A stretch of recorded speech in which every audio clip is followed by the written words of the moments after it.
Welcome, welcome. How are you doing? How was the last week? How well have you been able to sit with the workbook that was provided? I want to believe as you sat with it, so many light bulb moments came up for you, and then you realized addiction is more than whatever narrative you used to know. It's a very complex thing, and importantly, it's more than a mere bad behavior. And it's more than willpower. It requires nuanced understanding to be able to beat and get out of the shackle.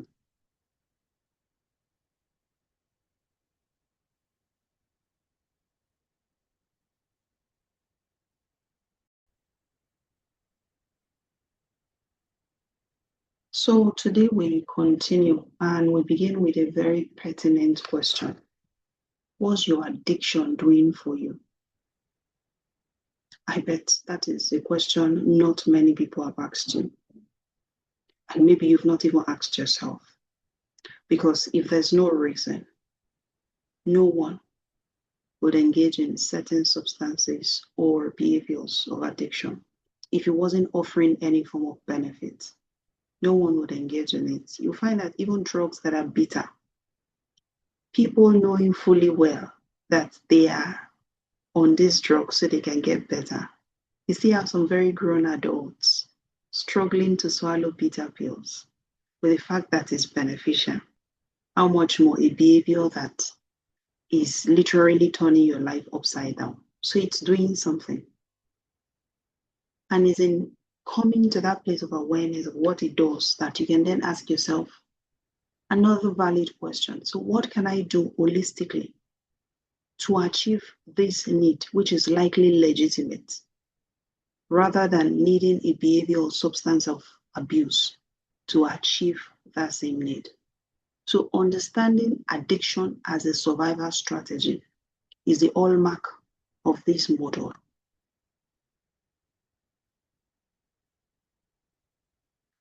Coming from module 2, you would come to understand now that addiction is not random. In fact, you can look at addiction as a iceberg.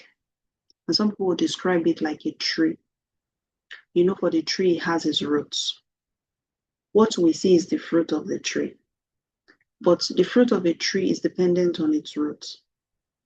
When you see the tip of the iceberg, that's the addiction. That's what everybody's complaining about. And that is probably what you've labeled yourself afterwards. But what you don't see is what is hidden beneath the pain, the trauma, the emotional wounds, the unmet needs, the fear, the loneliness, the shame, the rejection, the stress.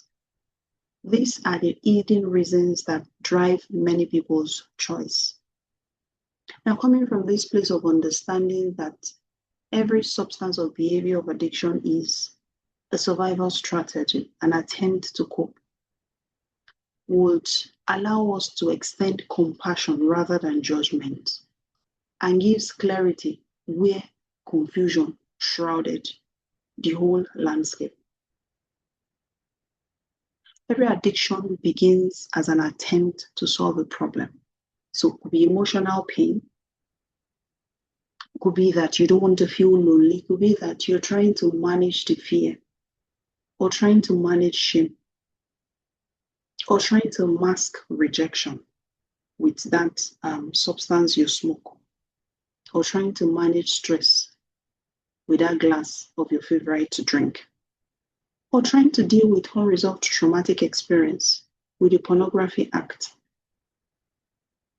So by the time you sit with it, no addiction happens of its own. It's rooted in a lot of psychological pain that we often don't see. But you as an individual who is trying to come out, you have to see your own pain to be able to come out of it.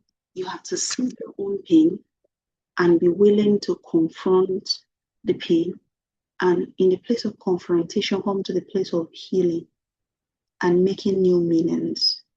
Because as I said at the first module, there's no pain that cannot be healed. No pain, absolutely no pain. If it cannot be healed, then you'll be dead by now. So if you're still alive and you're still hearing me, regardless of how bad, how horrific, what you did or what was done to you, please believe you me. Healing is possible. And please reach for healing. So at the end of the day, the addiction is an attempted solution. It's not the original problem. So the plan is to deal with the roots. Once you deal with the roots, the fruits will naturally take care of itself. When we have pain, pain always finds a means of exit. So maybe something painful happens, you find some people crying, find some people screaming. You will find some people having a sadistic kind of laughter and smile, or the one they call evil laughter. You have some people drinking it away. You have some people smoking it away. You have some people who go sleep. You have some people who would take a big bowl of ice cream. Their pain is just looking for an outlet. But the thing is, pain would only find an outlet when it is well processed, well stewarded. Every other behavior, aside from you knowing that consciously I'm processing this pain, I've sat with it, I have felt the pain. I have asked myself targeted question, alone or with a therapist. Why do I feel so much pain? What do I make this pain mean about me? Whatever perception or thoughts I have about the pain, is it true? Is it absolutely true? What other reasons are there for this pain? And then what do I do now? You see, I've gone full circle. I have not escaped it. I've looked at it. And sometimes I make a new meaning out of it. And sometimes it is just what it is. But I faced it. I experienced it. I tried to resolve it. But when it's unhealed, it's like sweeping it under the blanket, trying to numb it with behavior or substances of abuse. Emotions don't die, they metamorphose. So the fear you're trying to mask with a bottle of alcohol has not died. It's still there, and more fear is being piled on top until it becomes anxiety, palpitations, inability to sleep, and of course, tolerance as built in. You need to drink more bottles of alcohol and with a stronger concentration. So you go from 30% now to 20% or 40% just to be able to calm your nerves. And it's the same with a history of sexual abuse. It's a pain that is, in my own opinion, one of the closest to home because it's a very, very personal violation of a human body. We're sad it happened, but we don't want to build camp around it. That will mean that you are reaching for every resource that is available for healing. Books, journaling, meditation, recovery videos on YouTube, and of course, therapy. Because when these emotional pains become overwhelming, it searches for relief. So addiction would then be like a quick fix that will promise temporary escape. But it's not an escape, it's a band-aid. It's a plaster. It's like sweeping it under the carpet. When you're sober, you realize the issue is still there. The unprocessed childhood sexual abuse is still there. The unprocessed childhood physical and emotional abuse is still there. The fear is still there. The hunger is still there. So many times we want to try and make the pain escape through alcohol, through pornography, through emotional eating, social media, gambling, gaming, drug use, work, and so on and so forth. Now, look at this picture. The door is broken because this lady in the image is trying to escape, but she's still there because that's not a valid way of escape.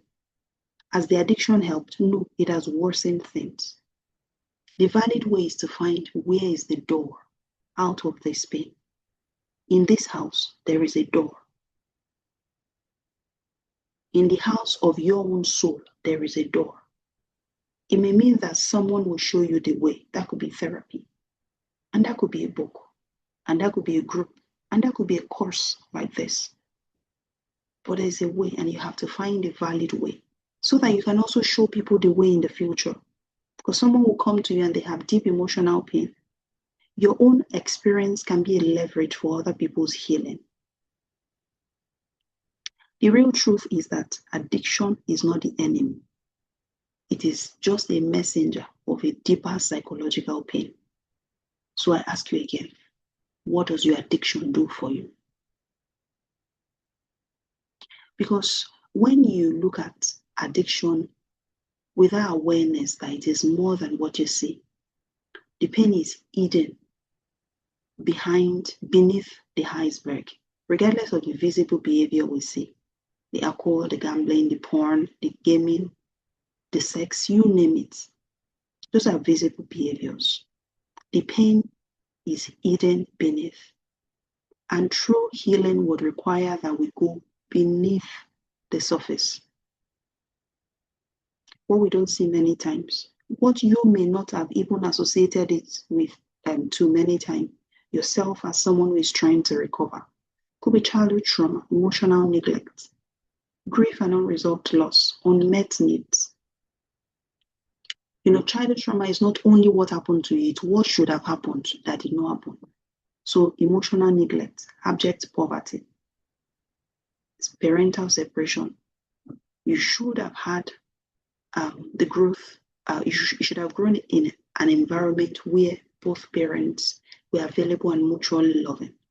But unfortunately, you were denied of this. It's a reality. We can't go back and undo it. But we realize that's a traumatic experience. And then we make that intention to say, at all costs, I must heal. Because the pain, the trauma we don't heal, we would inadvertently, regardless of our best intention, pass the baton to the next generation. And the truth is, we cannot heal what we refuse to see. So I ask you again, what is your addiction doing for you? What is it helping you mask? What is it helping you cope with? What is it helping you tolerate? Is it helping you sleep? As always, awareness is the first step towards lasting freedom.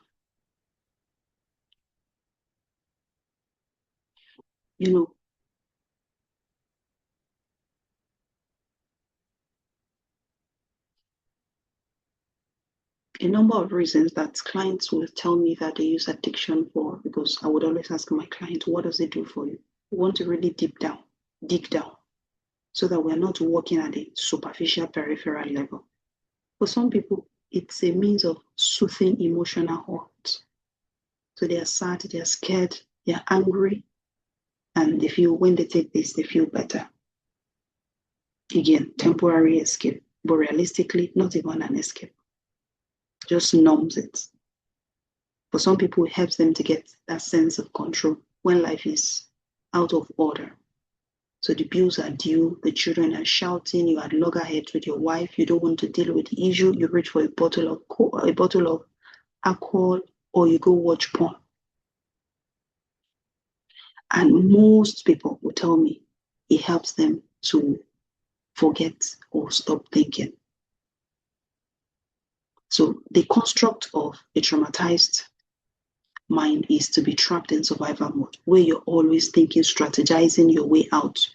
Next case scenario, worst case possible, what would happen next time? How can you avoid it? The one that happened in the past. So you straddle the past and the future, and then it robs you of the present. So some people will just need those substance or the behavior to just find relief, like putting off the switch so that their mind can calm down for a while. It's something I understand, but that doesn't have to be the entirety of the story. And for some people, it's just to feel good or to experience joy. But then I ask you, what happened to that state of being joyful within yourself without and influence of another external source or external person. There's such a state. There's such a state. And again, if you're a Christian, the fruit of the Holy Spirit is love, joy, peace, patience, kindness, goodness, gentleness, and self-control. It's supposed to come from within you. You know, I've been saying that every resource you need for healing is inside you. This course is at best activating it. Most books, therapy session, group therapy would activate it. The resource is within. So you want the source of joy to come from within, not from outside, not from a substance, not from a behavior, not from a person. And for some people, it's a means of connection, feel accepted, loved, understood. When they have a drink, now they're able to converse better at the event. When they have a smoke, they are better able to hold down conversation, online or offline, as the case may be. Then I ask you, have you really accepted yourself? If you've accepted yourself, that settles external acceptance on many levels. These are things we'll dig deeper into in the group. And for some, it's a means of feeling safe when life feels threatening. And many of those feelings of threat is within, not outside. So you could feel safe outside, but your internal state is chaotic. And when you take the puff or take the tablet, you're better able to calm down and sleep. And for some people, it's a means of escaping pain, stress, or reality.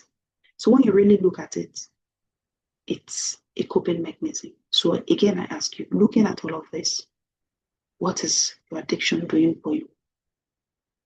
Because when you understand the need behind the addiction, you'll be able to take the step towards real and lasting recovery. You'll be able to treat yourself with compassion and clarity, not with shame, not with labels.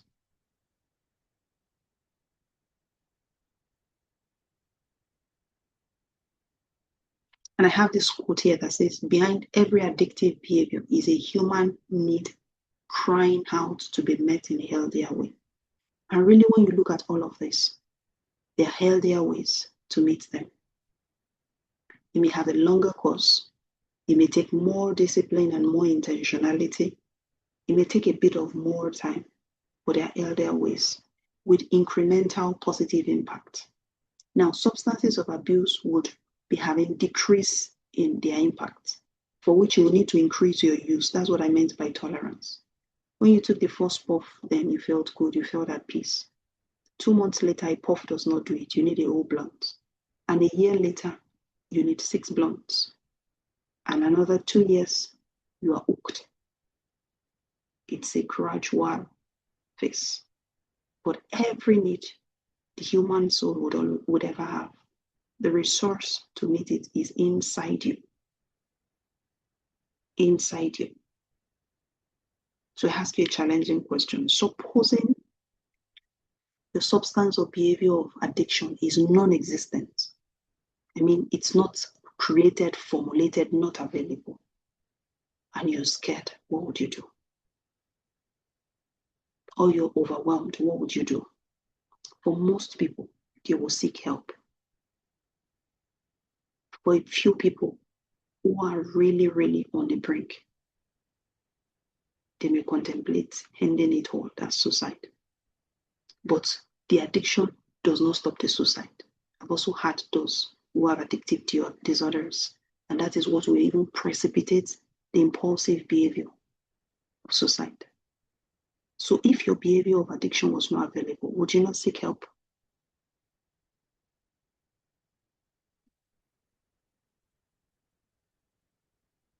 Now, the same way the brain is wired to recover, is also wired to remember.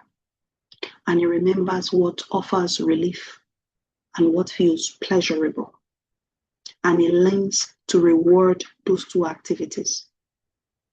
Whatever offers safety, whatever offers relief, whatever offers pleasure, the brain is wired to reward it. A lion is chasing you, you run, and then you feel safe. Your brain is wired to repeat that so that you can be alive. That's survival mode. You have a big bowl of your favorite meal and you feel happy. The brain is wired to repeat that because that brought pleasure. You were anxious, palpitating, your heart was racing, and then you took a substance and felt relief. If you continue that over a while, it gets locked into your brain blueprint, like you file a document into the RAM of a computer and says, this is a behavior we do that makes us feel relief. So next time we're agitated and anxious, kick in the behavior.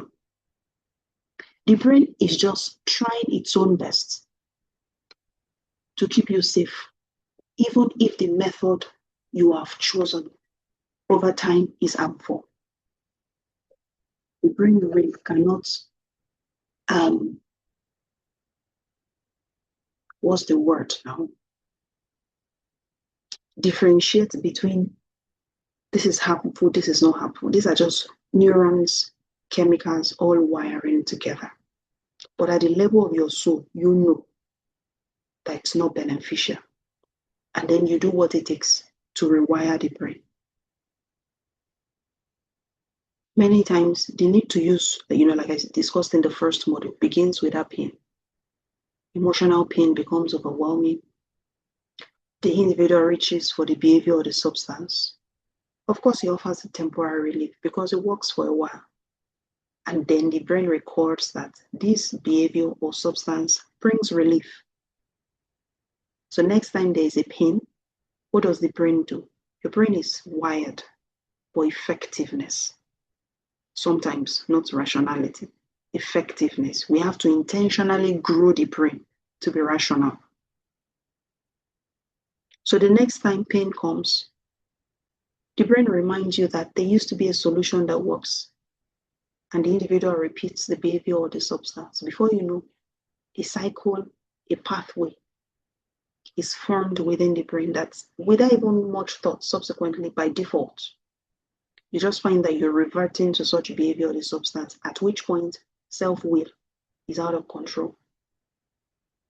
Ability to make rational decision is gone. By then we say the individual has lost their willpower because the brain has been rewired. So addiction is about learned response to pain. So recovery will mean that you're teaching your brain new, healthier ways to find relief to the many ups and downs, the curveballs and the uncertainties of life. So the ultimate goal of recovery is to be able to recognize pain, interrupt your old brain pathway and the old pattern, and then choose healthy relief. Something happens, you're stressed, you're hungry. Your default would be, let me reach for that. Your new default could be journaling. Your new default could be you call your accountability partner. Your new default could be that you go out for a walk. Your new default could be that you take 2 glasses of cold water. Your new default could be that you go have a bath. And it could be all of this combined.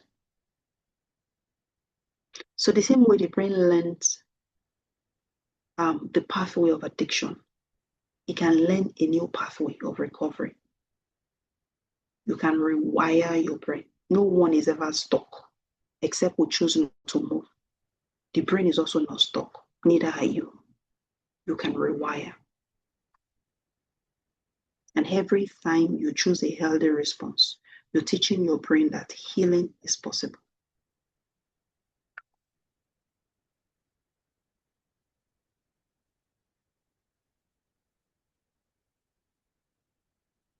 Another thing is that trauma will change the way we cope. We said beneath the iceberg is oftentimes history of trauma, deep psychological pain. For most people with a history of unresolved trauma, they are stuck in a survival mode. In survival mode, you're not really thinking to be rational. It is what would keep me safe and preserve my life. But even when they are no longer in danger, the brain keeps firing alarm bells. We are not safe, we are not safe, we are not safe.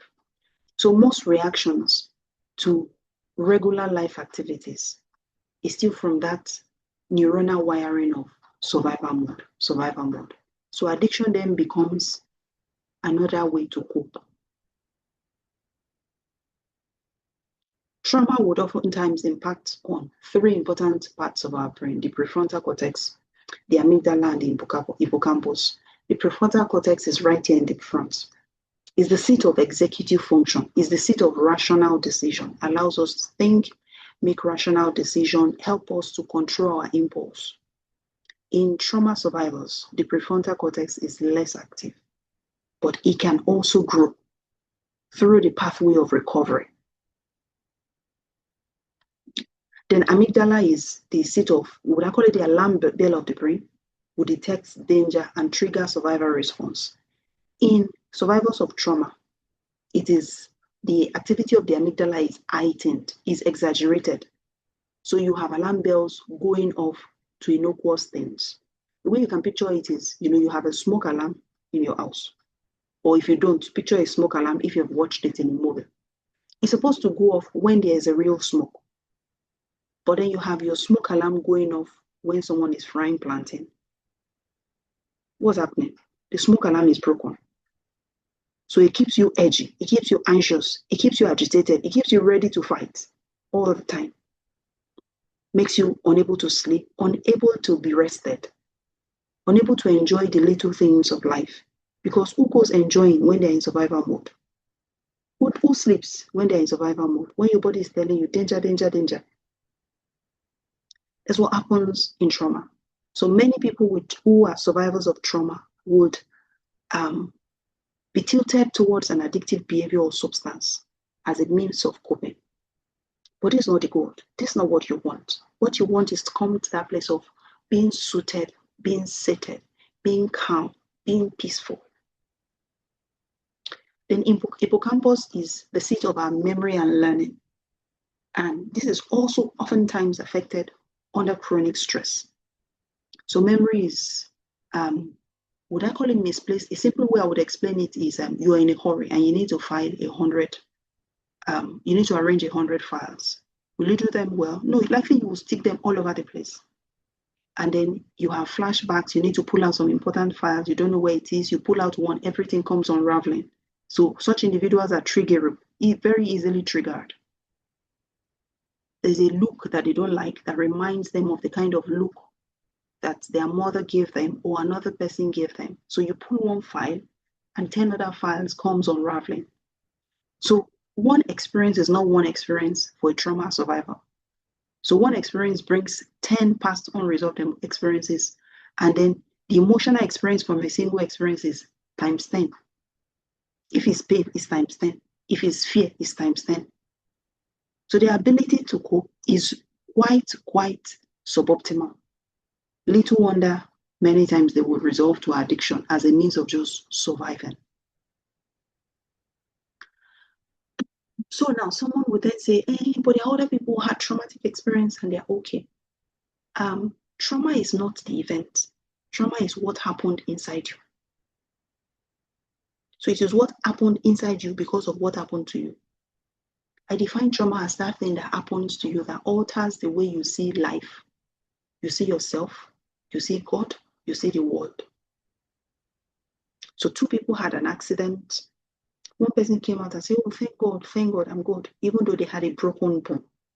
And there's another person who has a scratch on the forehead and comes out and says, and believes that they're always unfortunate, or believes that roads are not safe. As such, they will never take a commercial vehicle in their life. Now, the same experience, right? One person has a broken bone, but comes out thanking God, says, the bone will heal, I'll find my way to the hospital, and then I'll be good, and then life continues. And there's another person with a scratch who believes the worst case, who was traumatized in this situation, the person whose belief system changed by virtue of the experience. So it's not what happened to you, it is what happened inside of you. And now it has altered your belief system because this would later alter your thought patterns, your perception, your emotions, your experience, your decisions, your actions. So regardless of what has happened, it happened, it shouldn't define you. You can reframe, you can make new meaning, and you can recover. 4 very common trauma responses that by the time I explain, you may begin to find yourself in 1 or 2 or more of them. Fight response, many times these individuals will react with anger, irritability, or aggression. So picture a lion is chasing you. If you have what it takes, you likely turn back and fight the lion, which is what Samson did. And I think David did that. So those are people who would be given to outbursts of anger, rage, irritable, they're aggressive, they bully other people. And there are those who will take a flight. If a lion is chasing you, you either fight or you run. So they usually would avoid places, people, or emotions that make them feel unsettled. Many people with addictive behaviors tend towards taking a flight. They don't want to face it. I can't face the pain. I can't face the fear. I can't face the thoughts. I can't face the possibility of being rejected. So they use substances as a means of survival. And then if the lion is chasing you, you can run. You cannot fight. You may fake that you are dead. So you lie down and freeze. Hold your breath. Try as though you're not alive. The lion may bypass you because he's not interested in a dead animal. He's interested in a living animal. So how do these people show up? They shut down. They feel numb. They are unable to act. So many times they do not have energy to do anything. So sometimes they are whatever substance they use for as a means of addiction is their pick me up. That's what gets them energized. I usually get young men who will tell me without their substance they don't want to do anything.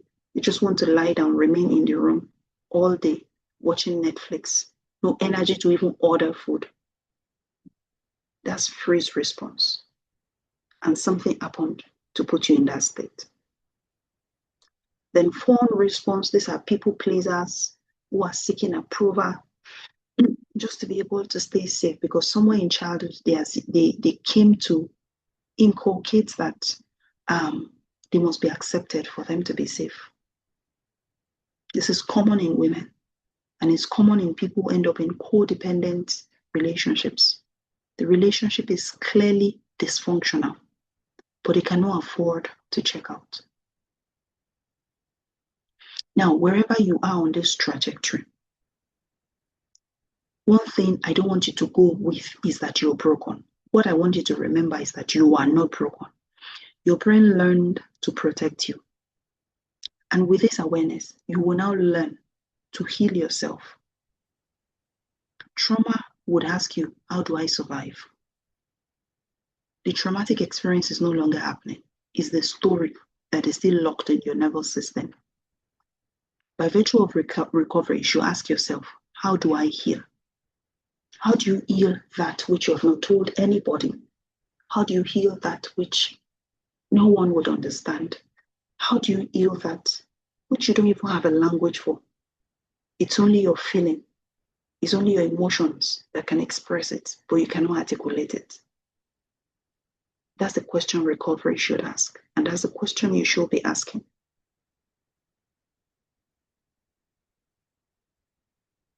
Now, shame is an important thing that we cannot overlook in addiction recovery because it is a potent perpetuator of addiction.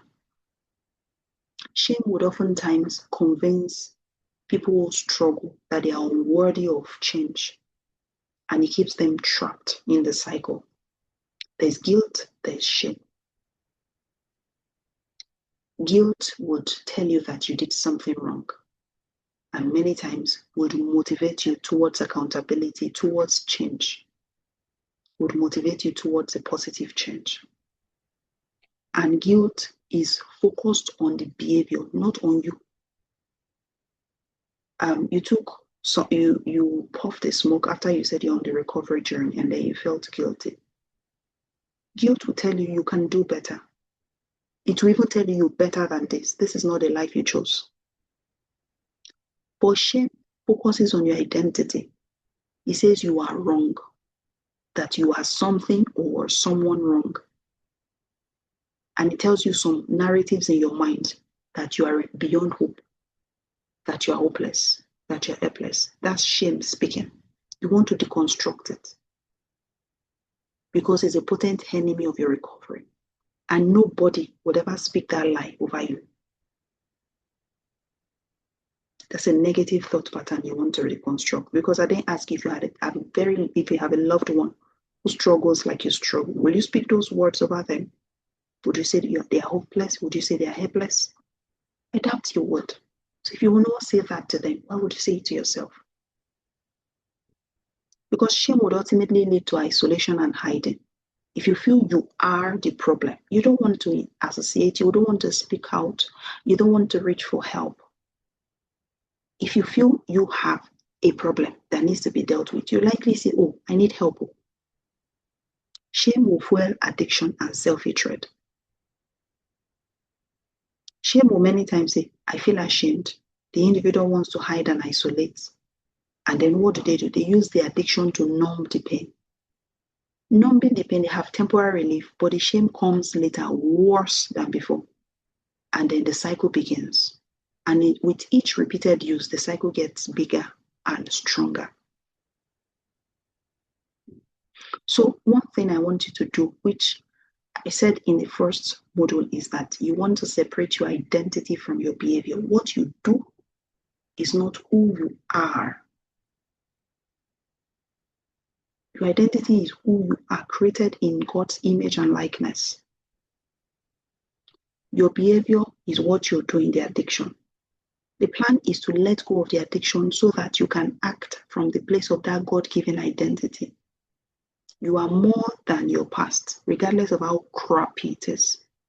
You are more than the pain, regardless of how heavy it is. You are not your addiction. You are capable of change. And if no one has ever told you that, you are valuable. And you're not alone. Regardless of whether it feels like no one else will understand, that's your mind telling you that. That's a lie from the pit of hell. There's at least one person who understands. Even the devil, with all his atrocities, he still has people who pay allegiance to him. Terrorists have people who love them, who get married, and know that these people are out killing people. How much more you who wants to get out of this? How much more you created in the image and likeness of God? You are loved. You are capable of change, and you're not alone. You have to be intentional to look around to see the accountability partner that will work this journey with you beyond me, beyond this course, beyond the recovery group. You have to, by grace, break shame, and it's God who offers grace.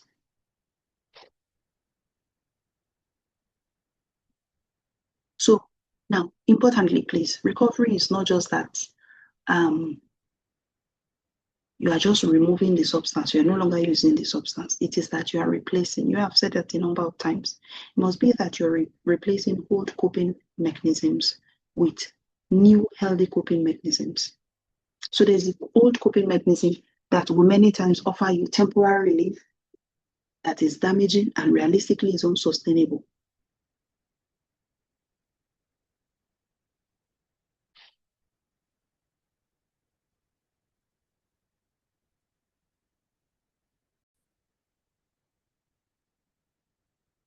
So in recovery, you are not just giving up something. You're not giving up a behavior or a substance. You are choosing something better. You are building a different life in entirety. So some of your old coping mechanisms could be that alcohol and drugs will help you escape, numb, or forget. You are switching it for lasting, life-giving, healthy coping mechanisms of healthy relationships. You're building connection. You're creating a sense of belonging. You're building support around your recovery. For someone who struggles with pornography as a means of temporary pleasure with shame afterwards, you're building emotional regulation, engaging in mindfulness practices, guided meditations, journaling, breathing, therapy, group work. For someone who struggles with gambling, example, would be that you're building purpose and goals. You're making new meaning out of life. Your life is headed in a positive direction. You're garnering positive motivation. You're taking care of yourself physically, exercise, sleep, nutrition. You're getting rooted in faith and in your spirituality. You're praying. You're committed to scripture. You're building community. These are healthy coping mechanisms. So at the end of the day, you are not saying you are minusing or subtracting something as a means of recovery. You are literally being transformed, building a different life in entirety. By the time you're done, no, well, that's not the word. After a few months of sustained recovery, those who knew you before should say that you have changed in how you speak, how you act, how you carry yourself.